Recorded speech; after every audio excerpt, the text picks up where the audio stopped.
Du 21 au 24 avril 2022, la Monnaie présentera en création mondiale le deuxième volet de l'opéra en 3 parties Is This the End. La musique est signée Jean-Luc Fafchan, le livret Éric Brucher et la mise en scène Ingrid van Wantok-Rekowski. Portant le titre Here's the Woman, cette deuxième partie est la suite de Dead Little Girl que nous avions présentée en septembre dernier par Voix numérique et qui relatait l'errance d'une jeune adolescente bloquée dans les limbes, dans un état entre la vie et la mort et qui devait également affronter 2 autres protagonistes, un homme et une femme. Après le portrait de cette adolescente plutôt rebelle, voici à présent celui de la femme dont nous suivons le cheminement vers le plus haut amour, mais également la lutte pour tenter de s'extraire de ces derniers attachements terrestres.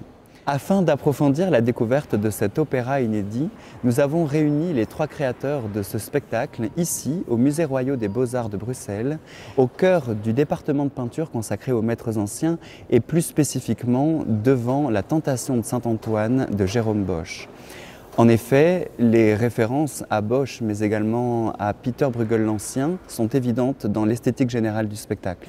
Également, la référence au polyptyque, à savoir un tableau à destination d'un hôtel, une peinture sur plusieurs volets. Cette référence au polyptyque est déterminante en ce sens que l'intégralité du spectacle va être jouée sur un polyptyque vivant, une sorte de tableau animé diffractant le réel et permettant de brouiller la frontière entre réalité et fiction. Mais je ne vous en dis pas plus, la parole est désormais aux artistes. Voici ce qu'ils vous réservent pour ce deuxième volet d'Is This the End.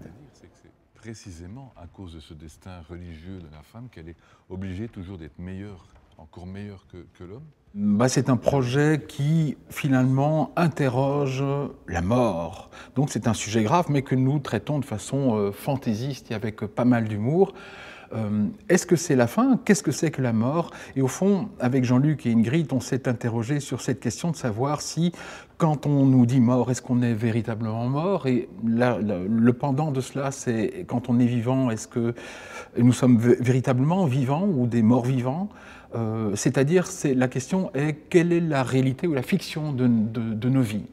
Et cette question de la réalité de la fiction, nous avons cherché à la mettre en scène ici au travers de ce qu'on connaît bien aujourd'hui, hein, du numérique ou du présentiel. Le numérique serait un peu la fiction et le présentiel la réalité de nos rencontres et de l'existence. Alors l'idée de Is This the End, c'est de façon paradoxale, raconter une histoire alors qu'on est dans des limbes, c'est-à-dire un lieu où il n'y a plus de temporalité, il n'y a plus d'histoire. Mais nous avons choisi, justement pour présenter la question de la réalité des fictions, de présenter chaque fois la même situation, mais présentée, vue et perçue par le regard de chacun des 3 personnages. Donc ce sera entre les 3 volets, chaque fois la même situation, tout en étant radicalement autre, puisque présentée et perçue par un des 3 personnages. Aussi bien dans ce volet 2, Here's the Woman, on a insisté cette fois-ci sur la femme, dans le 3e volet ce sera sur l'homme. Une femme que dans le premier volet, perçue par le regard de l'adolescente, on pouvait croire proche de la sainteté, proche d'un ciel, d'un paradis auquel elle semblait aspirer. Nous la retrouverons ici dans une situation assez différente, dans la mesure où, certes, elle aspire à la lumière et au paradis, cette grande lumière au bout du tunnel des expériences NDE, mais enfin, elle se croyait une sainte et elle croyait pouvoir se donner à elle-même, par ses propres ressources, cette grande lumière. Il lui restera pas mal de luttes et de combats à mener. On la rencontrera ici comme une véritable guerrière.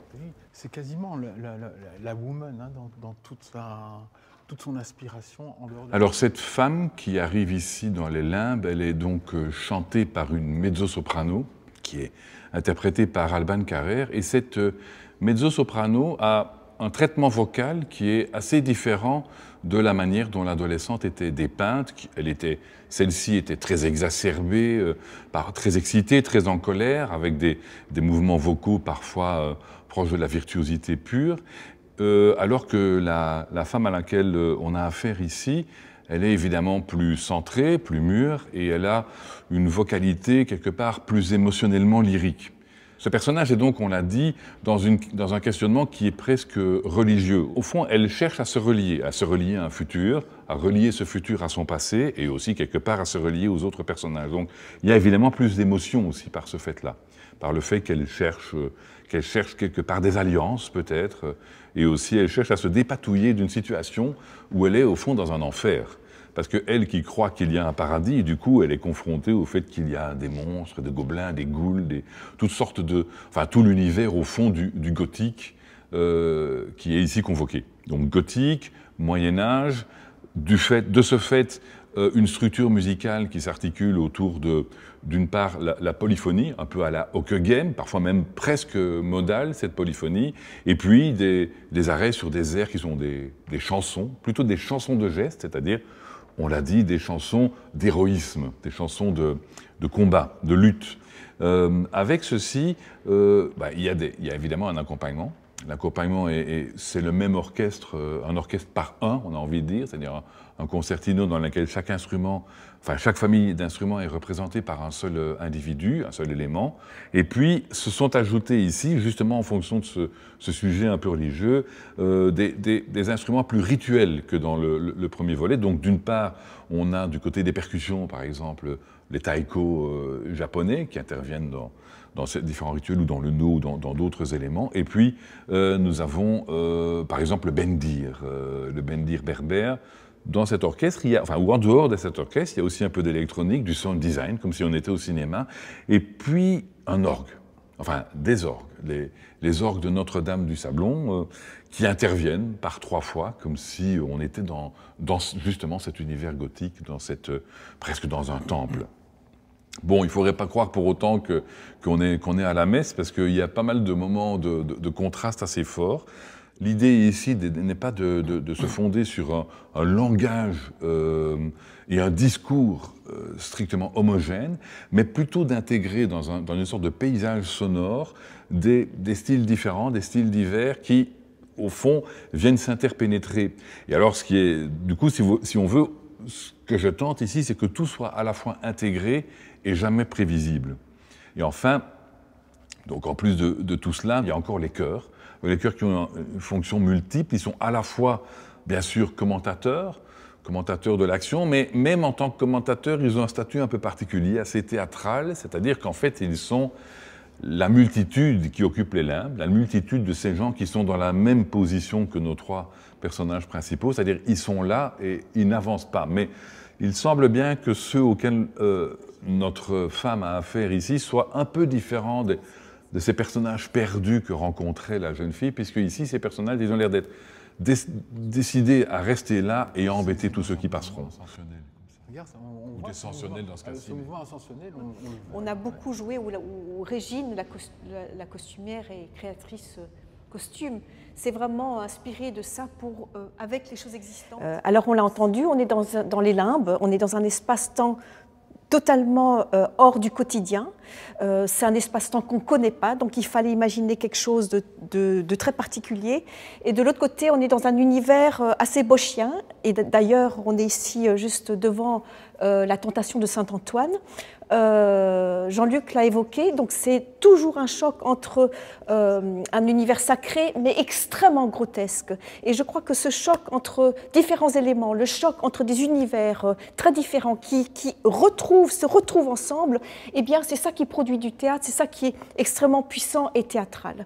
Voilà, je me suis beaucoup basée ou inspirée de Bosch.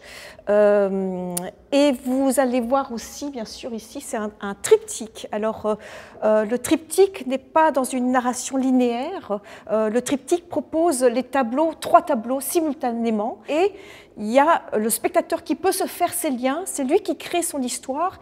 Et futur, présent et passé sont mis ensemble et quelque part le rapport-temps change. Et justement, pour essayer d'imaginer les limbes, je crois que c'était très inspirant pour justement se dire, mais est-ce qu'on pourrait nous, scéniquement, imaginer un polyptyque? Alors pour être plus concret, le public entre donc en salle, il trouve devant lui un grand polyptyque qui est encore fermé. Il y aura des maîtres de cérémonie qui vont ouvrir ce tableau-là, ils vont ouvrir les volets et le public va découvrir donc un énorme polyptyque avec 3 tableaux qui sont donc 3 vidéos.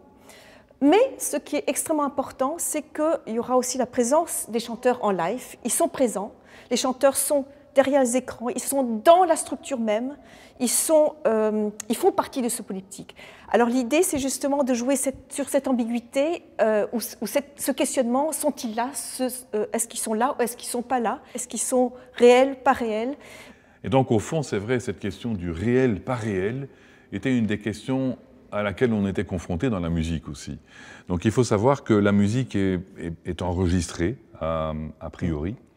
Elle a été enregistrée voilà, avec l'orchestre sous la direction d'Uri Bonchti, elle a été mixée, mais au fond, elle va être diffusée d'une manière très particulière. Elle est diffusée dans une spatialisation immersive, avec en plus, je l'ai dit, du sound design qui fait que cet aspect filmique est un peu renforcé par ces couleurs instrumentales ou ces couleurs bruitistes, mais en même temps, les chanteurs sont tantôt là en train de chanter, tantôt là sans chanter, tantôt pas là. Il y a comme quelque chose, voilà.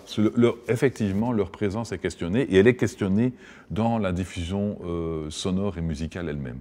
Jean-Luc aussi a écrit une musique extrêmement théâtrale, puissante, où justement il y a tous ces registres dont on parlait avant. Il y a à la fois, c'est à la fois savant, mais c'est à la fois pop, c'est à la fois rock, c'est à la fois jouissif et très accessible. Je voulais vraiment essayer de suivre cette idée de voyage immersif. Et donc du coup, le défi de ce projet-là, c'était justement arriver à donner de l'espace à l'écoute, mais proposer quelque chose de visuellement très fort, avec la présence justement des chanteurs. Donc l'idée, c'est au contraire de ne pas cacher les chanteurs derrière, mais de les rendre extrêmement présents, mais de manière très ambiguë. Et donc c'est plutôt un espace onirique, c'est vraiment comme un rêve, comme un cauchemar. Donc je crois que cette notion onirique est extrêmement importante aussi. On a abordé ça comme des tableaux, donc des tableaux vivants, donc l'éclairage est extrêmement soigné, les tableaux sont soignés, donc ce n'est pas un espace-temps quotidien, et donc il y a le soin du costume, c'est à la fois du fantasme et à la fois ça grince. Donc à nouveau, c'est donner une fantaisie, quelque chose de fantastique par rapport à un sujet assez grave. Et après, il y a le tableau, là j'ai envie vraiment de... Ah ça c'est... évidemment. C'est magnifique. Hein. Oui, mais toutes les vanités, ça peut toujours se rapporter à l'idée isizienne ou non, mais ça, c'est ce qui reste. Au fond, la question qui est sous-jacente, qui est vraiment fondamentale, c'est celle de la conscience humaine et des états de conscience modifiés qui sont à l'œuvre dans les expériences de mort imminente, par exemple. Et la question, pour nous, était de savoir si la conscience est-elle indépendante de notre cerveau ?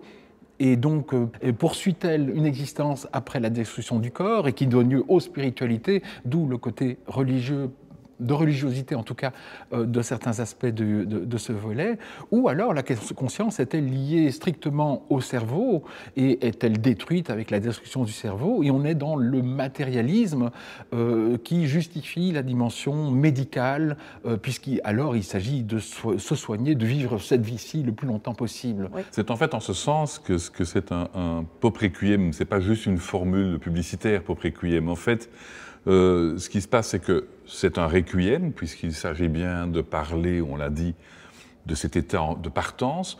C'est un requiem qui n'est pas triste, parce que ce n'est pas un requiem qui est vu depuis la position des vivants, qui restent évidemment abandonnés, mais au contraire, depuis la position assez ahurissante de ces gens qui étaient dans un certain état de conscience et de vie, et qui se retrouvent peut-être ou pas dans un autre état.